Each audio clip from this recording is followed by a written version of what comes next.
Good morning, students. Welcome to EduCraft Academy, Crafting Young Minds. So, this is the new lecture that we are going to start, and it is for 8th standard ICSE students. And the subject that we are going to study, the topic that we are going to study is from history. Not from history, I would say from world history. Okay, ठीक है. And it is chapter number 12, that is the French Revolution. And this is me presented by Zahir sir. Okay. अब देखिए यहां पर बात चल रही है 18th सेंचुरी की. किसकी बात चल रही है? 18th सेंचुरी की, जहां पर फ्रांस नाम का एक देश था जो यूरोप में है. आज के जमाने में यूरोप में है, ठीक है, या यूरोप में है. और ये यूरोप का सेंटर सबसे वन ऑफ द ताकत वाला या one of the strongest nation जो ब्रिटिशर्स के बाद, जो इंग्लैंड के बाद था, वो था ये फ्रांस. इसके अंदर मोनार्की था. मोनार्की मतलब राजाशाही. राजा लोग इस पे राज करते थे. और जो डायनेस्टी जो राज करती थी, इसका नाम है बर्बन डायनेस्टी. क्या कहते हैं इसको? Bourbon dynasty. ओके, ये डायनेस्टी यहां पर रूल कर रही थी. और जब हम फ्रेंच रिवॉल्यूशन देखते हैं तो इसका जो राजा है, जिस समय पे फ्रेंच रिवॉल्यूशन हुआ, राइट, जो हमारा टॉपिक है, तो उसका जो राजा है उसका नाम है लुई. लुई 16. ठीक है, ये रोमन नंबर में इसको 16 कहते हैं. लुई 16वां ऐसा कहते हैं. लुई, ये लुइस नहीं है, ये लुई है. और इनकी वाइफ थी, इनका नाम था एंटवानेट. क्या नाम था? एंटवानेट. मैरी एंटवानेट. ओके, इनकी वाइफ का नाम था मैरी एंटवानेट. ये राजा बहुत ही क्रूर था, बहुत ही क्रूअल था, बहुत ही डेस्पोटिक था. ठीक है बेटा,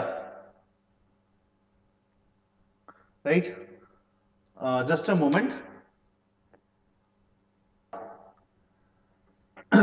अब देखिए क्या है कि मैं पढ़ता हूं अभी टॉपिक और हम समझेंगे कि किस तरीके से बर्बन डायनेस्टी के राजा कौन थे और क्या उनका स्टेटस था. और उस समय पे जो फ्रेंच जो सोसाइटी था, जो फ्रांस का जो समाज था, जो सोसाइटी था, ठीक है, वो किन किन क्लासेस में डिवाइडेड था, राइट, वो सब हम देखते हैं. ओके, देखिए क्या लिखा है.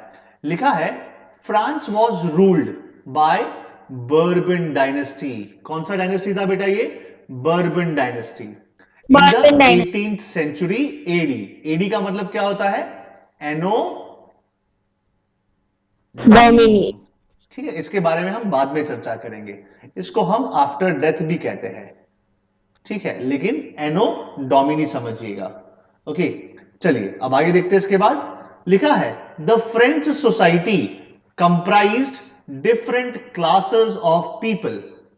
ठीक है, अब जो जो वहां पे जो फ्रांस का जो समाज था, वो क्या था? वो डिवाइडेड था. डिवाइडेड था बिटवीन डिफरेंट क्लासेस. अलग अलग वर्गों में, अलग अलग क्लासेस में डिवाइडेड था. The king being all powerful and supreme. और जिसमें जो राजा होता वो सबसे पावरफुल होता. क्या होता? सबसे पावरफुल. और ये अपने आप को कहता कि मैं भगवान के बराबर हूं. किसके बराबर हूं? भगवान के बराबर हूं. और इसके पास क्या था? Divine right. डिवाइन मतलब क्या होता है? हम भगवान को ही तो डिवाइन कहते हैं, है ना? भगवान क्या है? डिवाइन है. लेकिन ये अपने आप को कहता कि भाई राजा के पास ही डिवाइन राइट है. अगर गॉड के बाद किसी का नंबर है तो वो कौन है? राजा है. राजा के पास ये डिवाइन राइट है. ये अपने आप को ऐसा कहता था. ठीक है, क्या लिखा है? लिखा है he was believed to have divine right. The king was considered as representative of God. है ना? मैंने कहा ना, क्या है? भगवान के बाद अगर किसी के पास डिवाइन राइट है तो वो कौन है? किंग है. भगवान का जो प्रतिनिधि है, भगवान का जो प्रतिनिधि है, जिसको हम इंग्लिश में क्या कहते हैं? रिप्रेजेंटेटिव. जो रिप्रेजेंटेटिव है वो कौन है? ये किंग है. ठीक है, right. Louis 14 and his successor And his successors, Louis XV and Louis XVI, were the most powerful rulers of the bourbon dynasty. ठीक है, तो जो लुई था, जो लुई 16 था, या लुई 15 था, या लुई 14 था, ये तीनों राजा कहेंगे सबसे पावरफुल किंग्स थे। किसकी डायनेस्टी के? बर्बन डायनेस्टी के। लेकिन जो हम पढ़ते हैं, जब हम फ्रेंच रेवॉल्यूशन जब जिसके काल में हुआ, जिसके समय पे हुआ, वो किसके समय पे हुआ? लुई 16 के समय पे हुआ। So Louis 16, the last of the three, was a despot. Despot का मतलब क्या? What is the meaning of despot? Despot का मतलब बहुत ही क्रूअल, एकदम ही दया भावना की नाम की कोई काइंडनेस नहीं है इसमें, कोई दया भावना नहीं है, एकदम डेस्पॉट है, एकदम डिक्टेटर की तरह ही ये राज करता था। डिक्टेटर तो था ही, राजा उसी को ही कहते हैं, लेकिन क्या है कि कोई दया भावना नहीं अपने, कहेंगे कि जिस पर ये रूल करता है। ओके, इतना समझ में आया बेटा? Give me a thumbs up. इतना समझ में आ गया आपको? जो समझाया मैं समझ में आया फ्रांस के बारे में? ठीक है, बर्बन डायनेस्टी था, बर्बन डायनेस्टी में लुई 16 जो आखिरी राजा था, ठीक है, उसके बाद फ्रांस में नहीं रहता, ठीक है, नेपोलियन आ जाता है फ्रांस में। ओके, चलिए तो अब आगे देखते हैं इसके बाद क्या लिखा है। लिखा है सबसे इंपॉर्टेंट चीज लिखा है, ठीक है, कि उसका समाज कैसा था। तो देखिए, समाज जो है तीन पार्ट्स में डिवाइडेड था। सबसे पहला जो रूलिंग क्लास है, क्या है? Ruling class. ओके, जो राज करता है, राज परिवार जिसको कहते हैं, और उनके जो सारे सामंत है, सामंत का मतलब कहेंगे फ्यूडल्स है, ठीक है, या सर्फ है, या सर्फडम है, ठीक है, ये सब इंग्लिश वर्ड्स है, इसका मतलब सामंत होता है, जो कहेंगे कि राजा के बहुत करीब होते हैं, इसको हम सामंत कहते हैं। राइट, अब देखिए क्या लिखा है। लिखा है कि थोड़ा सा आपको बीच में बैकग्राउंड नहीं दिया आपकी बुक में, डायरेक्टली यही टॉपिक आ गया है, that is the condition of France on the eve of the revolution. ठीक है, बोला है कि रेवोल्यूशन शुरू होने से पहले, राइट, पहले जो शाम थी, जो ईव थी, जो इवनिंग था, उसके समय पे फ्रांस की हालत क्या थी, ठीक है, वो बता रहे हैं। और अगले ही दिन क्या हो जाता है? क्रांति हो जाती है, रिवॉल्यूशन हो जाता है, और राजा और महारानी को हटा दिया जाता है, मार दिया जाता है। वो उसके बारे में, उसके पहले की शाम जो है यहां पर दिखाई गई है। क्या लिखा है? लिखा है the king, the queen and their officials led a highly luxurious life. देखो क्या है, राजा, फिर उसकी रानी, और उनके सारे फ्यूडल्स, सारे ऑफिशियल्स, ठीक है, ये सब कैसी लाइफ जी रहे थे? एकदम लाइफ ऑफ लग्जरी, पैसा ही पैसा, ऐसा। और जो अब इनके जो जो ये किंग जिनके ऊपर रूल करता था, जो कॉमन पीपल है, ठीक है, जो बेटा कॉमन पीपल है, इनके ऊपर सारा कहेंगे बर्डन था। किसका बर्डन था? तो कहेंगे टैक्सेशन का। सारे के सारे जो टैक्सेस है, ये जो कॉमन पीपल भरते थे, इन्हीं से ये लोग क्या कर रहे थे? एकदम राज कर रहे थे, बड़ी मोटी चमड़ी थी इनकी। ठीक है, जो हार्ड अर्नड मनी था, जो वहां के फार्मर्स या वहां के मर्चेंट्स का, ठीक है, वो टैक्सेशन किसको पे करते थे? ये किंग और क्वीन को और इनके ऑफिशियल्स को, और इसी से ये लोग लग्जरी वाली लाइफ जीते थे। ठीक है, अब देखते हैं आगे। लिखा है the people, sorry, whereas the common people were overburdened with various taxes, है ना? जो कॉमन पीपल है, इनको कहेंगे ओवरबर्डन, बर्डन से भी ज्यादा, उसको हम क्या कहते हैं? ओवरबर्डन। ठीक है, किससे? तो बहुत सारे अनगिनत टैक्सेस से। बोले ये खरीदोगे तो टैक्स, वो खरीदोगे तो टैक्स, ऐसा। ठीक है, तो टैक्सेस ही टैक्सेस थे। अब देखिए क्या लिखा है। लिखा है people were reduced to misery and suffering. इतना सारा टैक्स था कि लोग अभी क्या थे? सफर करने लगे थे, एकदम मिजरी था वहां पर। The gap between the ruling class and common lower class was big enough and kept widening day by day। मतलब क्या है कि जो रूलिंग क्लास है, जो रूलिंग क्लास है और जो कॉमन पीपल है, इनके बीच में जो इकोनॉमिक गैप था, जो पैसे के मामले में जो गैप था, ये बहुत ही बड़ा था। और दिन बर दिन ये अमीर लोग और अमीर होते जाते और ये कॉमन पीपल जो गरीब थे और गरीब होते जाते, और ये गैप जो है ये बढ़ते जाता दिन भर दिन। ठीक है, राइट। तो ये सब लिखा है इसमें। अब देखते हैं क्या लिखा है। लिखा है the discontent among the lower class grew to such a level that they revolted against the king. They thought their wish was, or the wish of living freely could only be fulfilled when they put an end to the despotic rule of the king and formed their own government. ठीक है, तो इतनी खराब हालत थी लोगों की। क्या बोला है? बोला है कि लोग चाहते थे, जो पीपल थे वो चाहते थे कि हम रिवॉल्ट कर दे, हम जो है एक रिवॉल्यूशन शुरू करें और किंग को हम निकाल दे। उसकी जगह हम लोग क्या लाएंगे? हम लोग हमारी खुद की ओन गवर्नमेंट लाएंगे। क्या लाएंगे बेटा? हम खुद की गवर्नमेंट लाएंगे। ओके, ठीक है। आ रहा है समझ में? आ रहा है बेटा समझ में? Give me a thumbs up. यहां तक समझ में आया कि किस तरीके से फ्रांस की हालत थी और वो चाहते थे कि राजा को हटा दिया जाए, है ना? राइट, तो यही चीज होता है। अब देखिए क्या लिखा है। लिखा है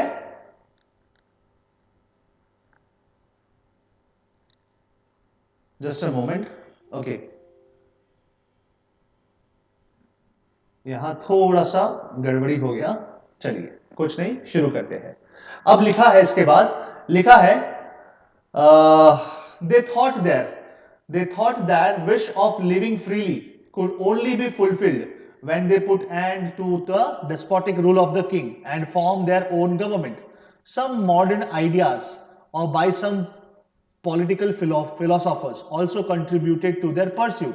अभी आगे हम देखेंगे, आगे देखेंगे कि कुछ मॉडर्न थिंकर्स थे यूरोप के, फ्रांस के, जो क्या चाहते थे। मॉडर्न थिंकर्स मतलब क्या? जो रूल के खिलाफ बात करे।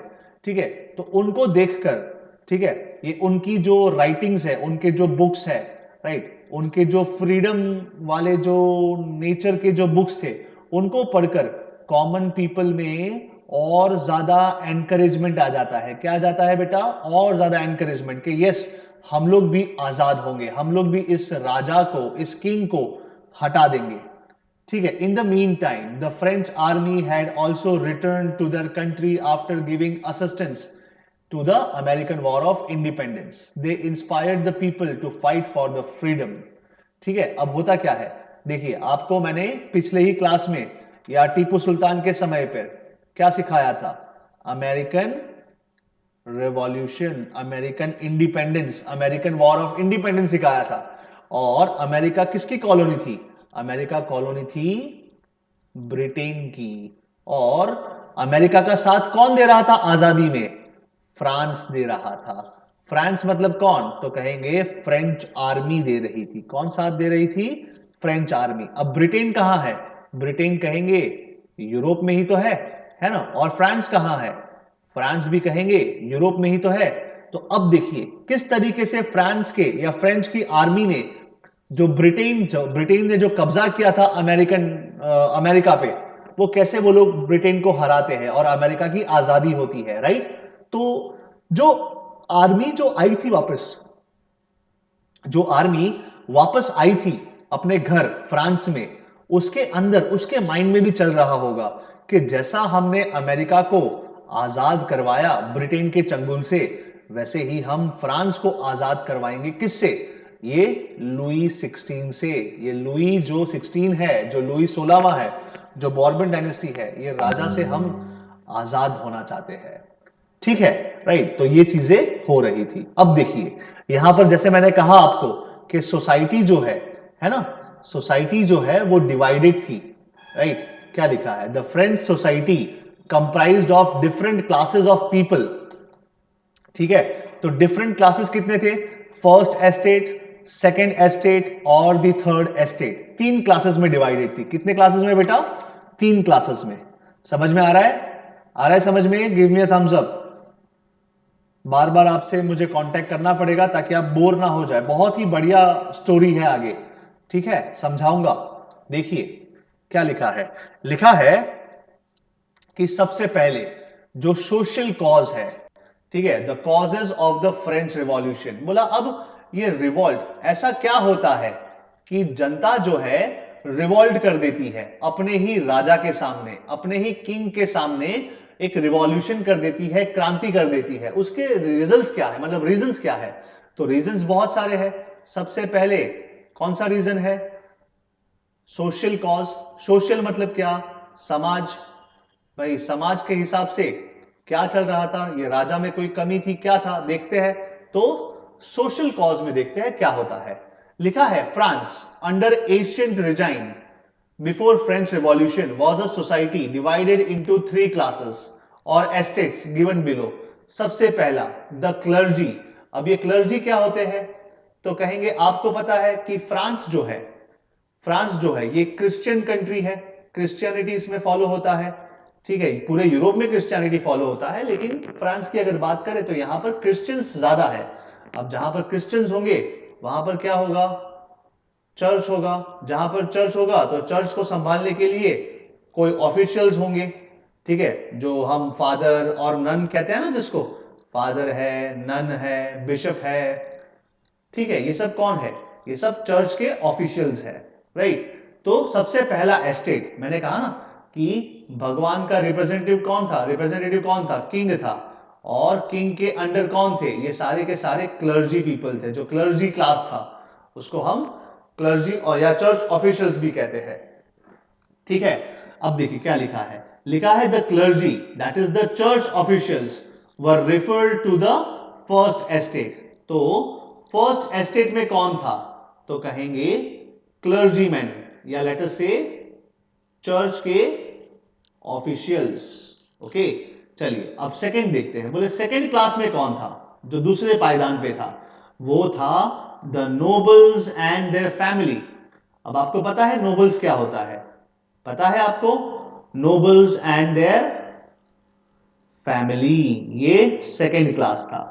तो जाहिर सी बात है थर्ड क्लास कौन होगा, जो थर्ड एस्टेट है वो कौन होगा, तो कहेंगे वही जो कॉमन पीपल है, जो आप और हम जैसे है, जो मर्चेंट है, जो ट्रेडिंग करते हैं, ठीक है, जो एजुकेटेड लोग हैं, जो एजुकेटेड पीपल है, ठीक है, जो मजदूर है या जो किसान है, राइट, ये कौन है, ये सब थर्ड एस्टेट के लोग हैं, ये सब थर्ड क्लास के लोग हैं।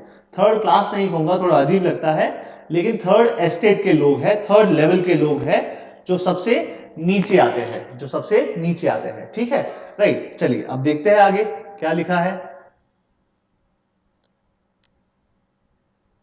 ओके।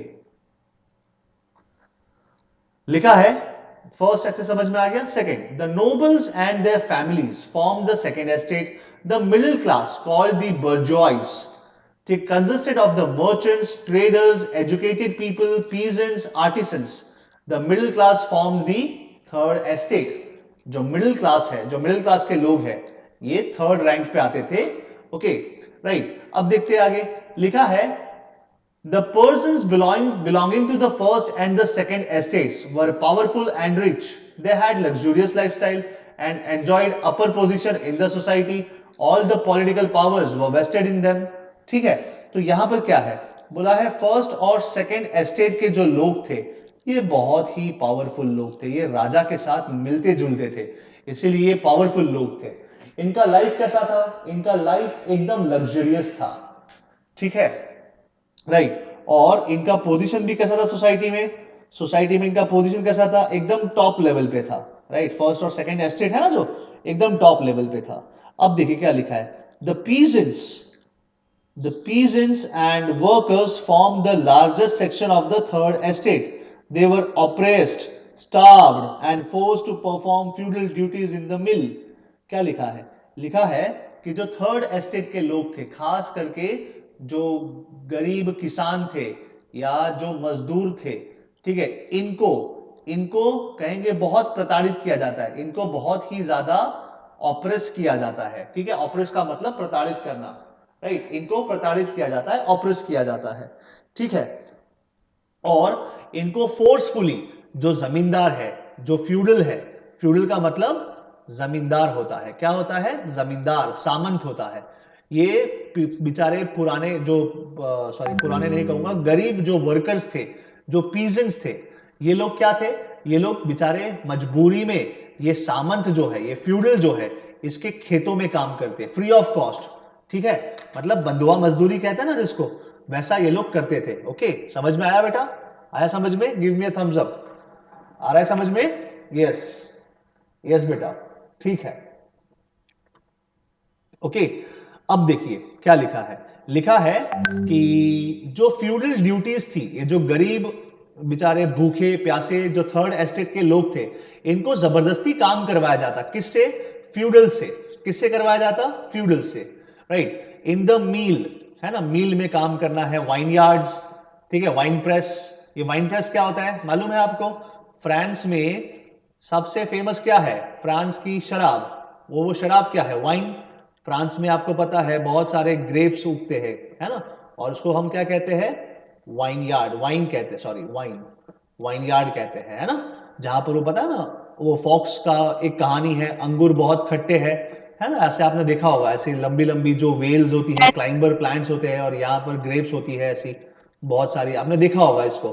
तो फ्रांस में क्या फेमस है, फ्रांस में फेमस है वाइन, वाइन कहां से बनता है, तो ग्रेप से बनता है, ठीक है, राइट, और ये मिल्स, बहुत सारी अलग मिल्स थी, वाइन प्रेस था, slaughter house, in the kitchen of their lords, at times they work for 16 hours a day, ठीक है, तो ये चीजें हो रही थी। आई होप आपको समझ में आया होगा, आया समझ में, पहला पॉइंट समझ में आया कि किस तरीके से बेचारे गरीब लोगों को मजदूरी करवाई जाती थी, है ना, वो भी फ्री ऑफ कॉस्ट, मतलब पैसा नहीं देना है उनको, उनकी मजदूरी नहीं देना है उनको, मेहनताना नहीं देना है उनका, राइट, ठीक है, तो ये सब चीजें हो रही थी। अब देखते हैं नेक्स्ट, फ्यूडलिज्म।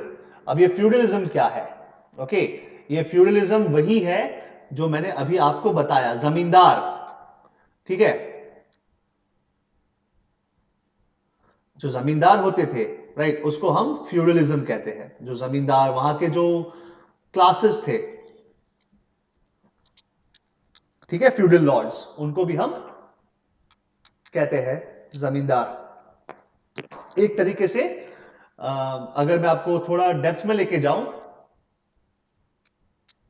तो क्या है कि यूरोप में, यूरोप में पुराने जमाने में, मतलब नो मिडिवल में, मिडिवल एज में क्या होता था कि ये फ्यूडल्स जो है, ये होते तो इंसान ही थे, लेकिन इनके पास बड़े बड़े एस्टेट्स हुआ करते थे। एस्टेट समझते हो, एस्टेट्स का मतलब बहुत बड़ी जमीनें हुआ करती थी, ऐसे बहुत बड़ी जमीनें हुआ करती थी, और सिर्फ ये जमीन नहीं, दूसरी जमीनें भी हुआ करती थी, ऐसा। अब होता क्या था कि ये फ्यूडल्स क्या करते, ये फ्यूडल्स जो है बेचारे गरीब लोगों को, यहां पर इनका एक बड़ा कैसल भी होता, कैसल समझते हो, महल होता, पैलेस होता, ठीक है, और जहां जहां तक नजर जाती वहां वहां तक इनकी लैंड्स होती। अब ये कैसल में क्या करते, कैसल में, कैसल के बाहर यहां पर खेती करवाते, ठीक है, फार्मिंग करवाते, फिर क्या करवाते, तो कहेंगे अपने हॉर्सेस, पिग्स, कैटल्स, दूसरे कैटल्स है, उनको रखते पैसा लाने के लिए, ठीक है, राइट, और फिर कंस्ट्रक्शन काम करवाते, ये सब चीजें करवाते, मतलब ये जो है, ये बेचारा जो थर्ड लेवल का जो लोग है, इनको बहुत ही ज्यादा एक्सप्लॉइट किया जाता बाय दिस फ्यूडल्स, और इसीलिए ये इनका नाम है फ्यूडल। ओके, अब देखिए क्या लिखा है, लिखा है feudalism caused a lot of resentment, resentment मतलब क्या, एकदम गुस्सा आना, या फिर कहेंगे कि बहुत एनिमी वाली फीलिंग लाना, इसको कहते हैं गुस्सा। ओके, तो feudalism caused a lot of resentment in France while the nobles and clergy enjoyed special privileges, ठीक है, and political powers and did not पे एनी टैक्सेस। देखो क्या लिखा है, लिखा है जो नोबल्स थे, जो रॉयल फैमिली से बिलोंग करते थे, जो क्लर्जी थे, जो चर्च से बिलोंग करते थे, ये लोगों को कोई टैक्स नहीं पे करना है, जीरो टैक्स, सारा के सारा कहेंगे बर्डन किस पे आएगा, वो थर्ड एस्टेट के लोगों पे आएगा, है ना, जो मेहनत करके मजदूरी करके अपना टैक्स, मोटा टैक्स पे करते थे राजा को, और जिससे ये नोबल्स, राजा, रानी, ये सब क्या करते थे, ऐश करते थे, लग्जरी वाली लाइफ रखते थे। ठीक है, राइट। तो यही लिखा है, while the nobles and clergy enjoyed special privileges, political powers, and did not pay any taxes, the common people were underprivileged and deprived a lot. The third estate also had to pay heavy taxes like the salt tax, gabel. ठीक है, salt tax को क्या कहते हैं, gabel, right? तो gabel was a burden on all the commoners. The head of every family also paid capitation tax to the king. The peasants paid land tax, जिसको tail कहा जाता है। क्या कहा जाता है, tail. The Roman Catholic Church was also the largest landowner in the country, charged a tax on the crops known as dime.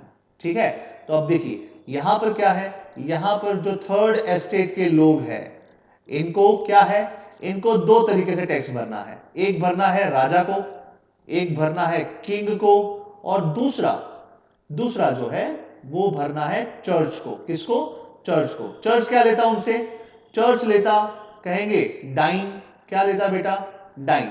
Dime क्या है, तो कहेंगे जो फार्मर्स, जो मर्चेंट्स है, उनका जो प्रोड्यूस है उसका कुछ हिस्सा हमें किसको देना पड़ता, चर्च को देना पड़ता, और कुछ हिस्सा किसको देना पड़ता, किंग को देना पड़ता, राइट। तो ये होता है gabelle, salt tax, capitation tax, dime, taille, ये सारे सारे टैक्सेस जो है कहेंगे ये ऊपर वाले जो लोग हैं उनको दिया जाता, और जो नीचे वालों को ही टैक्स देना है। Only the third estate had to pay the tax. समझ में आया बेटा, आया समझ में ये चीज, एक कॉज खत्म होता है, पॉलिटिकल कॉज खत्म होता है। ओके, अब हम देखते हैं सॉरी, सोशल कॉज खत्म होता है, पॉलिटिकल कॉज देखते हैं। ओके, अब ध्यान रखिए, ये जो महारानी है, ये जो महारानी है ना, ये बड़ी एकदम मतलब कहेंगे कि ये ना ईगो सेंट्रिक थी, बहुत ईगो वाली थी, बहुत मतलब हमने कहते हैं एटीट्यूड वाली थी एकदम ही। ये समझती थी कि है ना, ये इसका जो हस्बैंड है और ये दोनों जो है, ठीक है, ये फ्रांस की जनता इनके लिए नौकर ही है। क्या है, the people of France are what, are like personal slaves to them, kind of that thing. ठीक है, और कहा जाता है कि ये रानी जो है ना बहुत खर्चा करवाती थी, बहुत ज्यादा खर्चा करवाती थी। ठीक है, राइट, कहा जाता है, ऐसा कहा जाता है, मुझे नहीं पता, लेकिन इतना खर्चा करवाती थी कि ऐसा मतलब एक मेटाफॉर यूज कर रहा हूं मैं कि ये जब नहाती ना तो दूध और हनी से नहाती, मिल्क एंड हनी, इससे ये नहाती, ऐसा मतलब इतना खर्चा होता। ठीक है, सिर्फ नहाने में इतना खर्चा होता कि दूध और हनी से नहाती थी।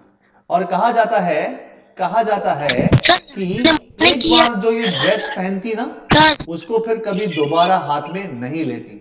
रोज रोज नया ड्रेस इनके लिए, रोज इनके लिए नए सैंडल्स, पेयर ऑफ सैंडल्स। ठीक है, ऐसा बोले एक बार जो कपड़ा पहन लिया, एक बार जो जूता पहन लिया, ये कभी रिपीट नहीं करना है, इतना मतलब खर्चा होता था।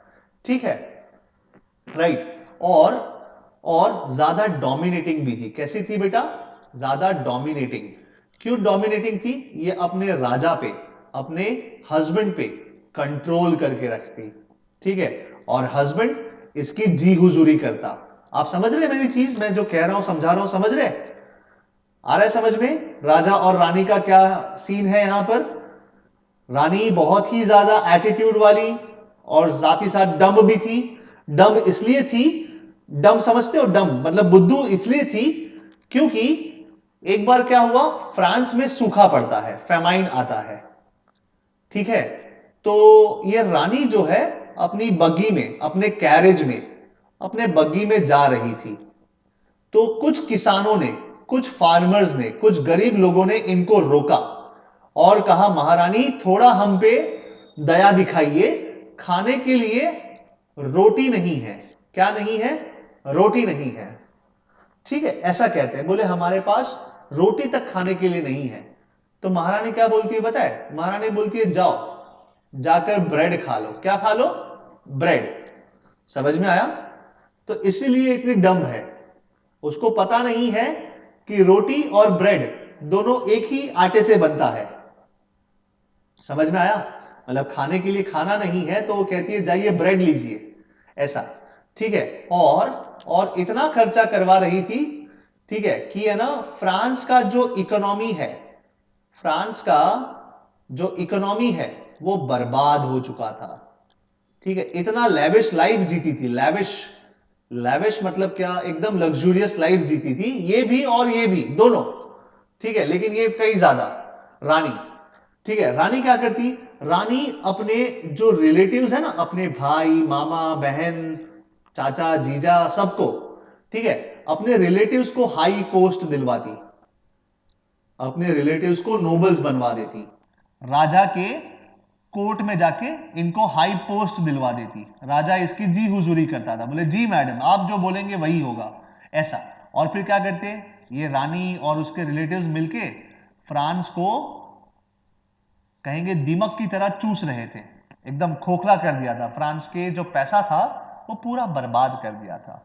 ठीक है। फ्रांस का तो वैसे भी इकोनॉमी बर्बाद हो चुका था, क्योंकि क्या था, उसने अमेरिकन वॉर ऑफ इंडिपेंडेंस लड़ा था, है ना, अमेरिका का साथ दिया था। वॉर लड़ने में तो पैसा चाहिए चाहिए, तो फ्रांस का ट्रेजरी तो वैसे भी खाली हो रहा था। और ऊपर से ये मैरी एंटोनेट, ठीक है, मैरी एंटोनेट, देखो लिखा है ना मैरी एंटोनेट या एंटवानेट, ठीक है, मैरी एंटवानेट। इसको मेरे को प्रोनाउंस करने नहीं आ रहा क्योंकि ये फ्रेंच नेम है। ठीक है। तो मैरी एंटवानेट भी कहते हैं, एंटियोनेट भी कहते हैं, मैं एंटवानेट कहता हूं। ठीक है, मैरी एंटवानेट। ओके, चलिए देखते हैं क्या लिखा है। ओके, पॉलिटिकल कॉज में देखते हैं कि क्या लिखा है। लिखा है the king ruled as an absolute monarch and his words were the law of the land. देखो क्या बोला है, बोले एक तो किंग जो है वो कैसा है? एब्सोल्यूट मोनार्क है। एब्सोल्यूट का मतलब क्या? कि वही, कि मैं ही हूं मोनार्क, मैं ही आपका राजा हूं, और मेरे जो शब्द है ये क्या है? ये है लॉ ऑफ द लैंड, जैसा मैं कहूंगा वैसा ही होगा। ठीक है। He was free to use government machinery to serve his own selfish interest. King Louis XVI was known for his weakness and submission to the Queen Mary Antoinette. मैंने कहा ना कि किंग लुई जो है वो इतना जोरू का गुलाम था। मैं थोड़ा सा इनफॉर्मल वर्ड यूज कर रहा हूं कि जोरू का गुलाम था, या कहेंगे सबमिशन था, या वीकनेस था अपनी रानी के प्रति, कि जैसा रानी बोलती वैसा ही वो करता। ठीक है, राइट। तो अब देखिए क्या लिखा है। The queen herself was famous for her lifestyle, है ना, राइट। अपनी लाइफस्टाइल, अपना जो रहने का तरीका, जो ढंग था वो क्या था? एकदम ही पॉम्पस था। पॉम्पस मतलब शोबाजी। पॉम्प का मतलब क्या होता है? पॉम्प ले लीजिए, पॉम्पस ले लीजिए। ठीक है, इसको क्या कहते हैं? शोबाजी, एकदम दिखावा करने वाला जो होता है ना, ठीक है, वैसा था, right. So the queen herself was famous for a lifestyle full of pomp and show. She was extravagant, she was of extravagant nature. Extravagant का मतलब क्या होता है? जितना जरूरत है ना उससे ज्यादा, उससे ज्यादा यूज करना, उससे ज्यादा इस्तेमाल करना, उसको कहते हैं एक्स्ट्रावेगेंट नेचर। ठीक है। अब देखिए क्या लिखा है। लिखा है both the king and the queen were fully absorbed in seeking pleasures in their own life and ignored the anguish of the people. ठीक है, राइट। मतलब क्या है? मतलब दोनों ही इतना विलासी थे, इतना ही प्लेजर सीकिंग थे। प्लेजर सीकिंग मतलब क्या? सारे ऐशो आराम, है ना, सारे ऐशो आराम वाले थे। ठीक है, मतलब जनता के पैसे से आराम करना है, एकदम बढ़िया से लैविश लाइफ जीना है, right. The queen Mary Antoinette was partial towards the first and the second estates. The upper two privileged classes levied atrocities on the common air, and this also caused the great discontent among the common people. अब Mary Antoinette, मैंने क्या कहा? Mary Antoinette इतनी partial थी कि मतलब अपने ही relatives को क्या बनाती, नोबल्स, हाई पोस्ट देती। अब क्या होता, देखो सबसे ऊपर कौन है, चर्च के लोग हैं, चर्च के जो लोग हैं, बिशप, फादर, नन, जो भी है, ठीक है, वो लोग हैं, और इनके ही बराबर कौन है, नोबल्स है। तो जब जब फ्रांस में कहेंगे जब इकोनॉमी ठप पड़ी, ठीक है, तो वहां पे जो रेवेन्यू है, जो फाइनेंस मिनिस्टर था, उसने बोला कि भाई अब कॉमनर्स पे कितना हम टैक्स लगाएंगे, एक काम कीजिए, अब नोबल्स पे से टैक्स लीजिए, नोबल्स के साथ टैक्स लीजिए। लेकिन ये जो मैरी एंटवानेट थी ना, जो रानी, ये मना करती है, बोले नोबल से क्यों टैक्स लेंगे भाई, लेंगे तो सिर्फ थर्ड क्लास लोगों से ही, थर्ड एस्टेट के लोगों से ही, चर्च से भी नहीं लेंगे और नोबल से भी नहीं। क्यों नोबल से नहीं लेंगे, क्योंकि नोबल्स कौन है, नोबल्स मैरी एंटवानेट के बहुत सारे नोबल्स, सारे नोबल्स नहीं, बहुत सारे नोबल्स मैरी एंटवानेट के क्या है, रिलेटिव्स है। बोले इनको पैसा क्यों देना पड़ेगा, टैक्स क्यों देना पड़ेगा, नहीं, और ये क्या करती है, मरवा देती है। ओके, समझ में आया, आ रहा है समझ में, ठीक है, ओके, ओके बेटा,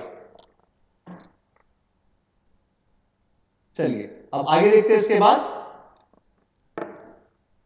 impact of the American revolution. ठीक है, एक मिनट, हाँ बेटा,